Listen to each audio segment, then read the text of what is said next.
एक दिन एक इंसान भूत को पकड़ता है और उसे बेचने के लिए बाज़ार में बैठ जाता है। ये देखकर वहाँ के सभी लोग उसके आसपास से भाग जाते हैं। लेकिन एक लालची व्यापारी उस इंसान के पास जाकर पूछता है कि इसे तुम बेच तो रहे हो, लेकिन इस भूत का फ़ायदा क्या है, इसे कोई तुमसे क्यों खरीदेगा। तब वो इंसान व्यापारी से कहता है कि ये बड़े काम की चीज़ है सेठ जी, इसे जो भी काम बताओ ये उसे तुरंत ही कंप्लीट कर देता है। तब वो व्यापारी सोचता है कि ये भूत तो मेरे बहुत काम आएगा, मेरे तो इतने सारे कारोबार हैं, क्यों ना मैं इसे उन्हीं के काम पर लगा दूं, इससे मेरा बहुत सारा पैसा भी बचेगा। और फिर वो व्यापारी उस भूत को अपने साथ खरीद कर अपने घर ले जाता है। अब जैसे ही वो व्यापारी वो भूत को कुछ काम देता था तो फिर वो भूत उस काम को तुरंत ही कंप्लीट कर देता था।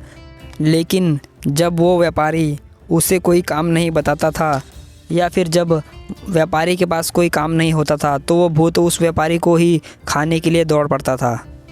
इससे वो व्यापारी काफ़ी ज़्यादा डर जाता था और वो डर के मारे रात भर सो ही नहीं पाता था। फिर अगले दिन उसे पता चलता है कि उसके गांव में कोई एक संत महाराज आए हैं जो कि बहुत ही विद्वान हैं। वो तुरंत ही उस संत के पास चले जाता है उस सॉल्यूशन के बारे में पूछने के लिए कि इसका क्या सॉल्यूशन है, शायद वो संत उन्हें बताएं। वो भागते हुए उस संत के पास पहुंच जाता है और पूरी कहानी बताता है।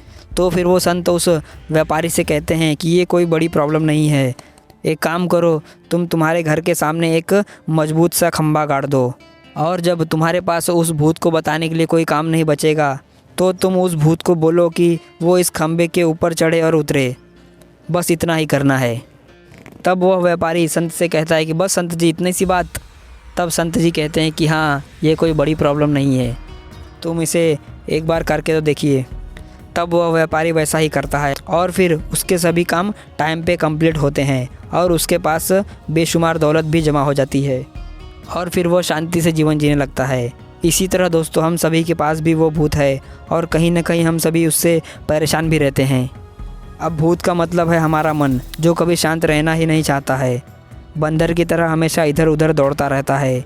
अगर इसे छूट दे दिया जाए तो ये हमेशा ऊट पटांग की चीज़ें और गलत सलत चीज़ों के बारे में ही सोचते रहता है और जैसे ही उसके पास कोई काम नहीं होता है, खाली होता है, तो वो हमें खुद को ही खाने के लिए दौड़ पड़ता है।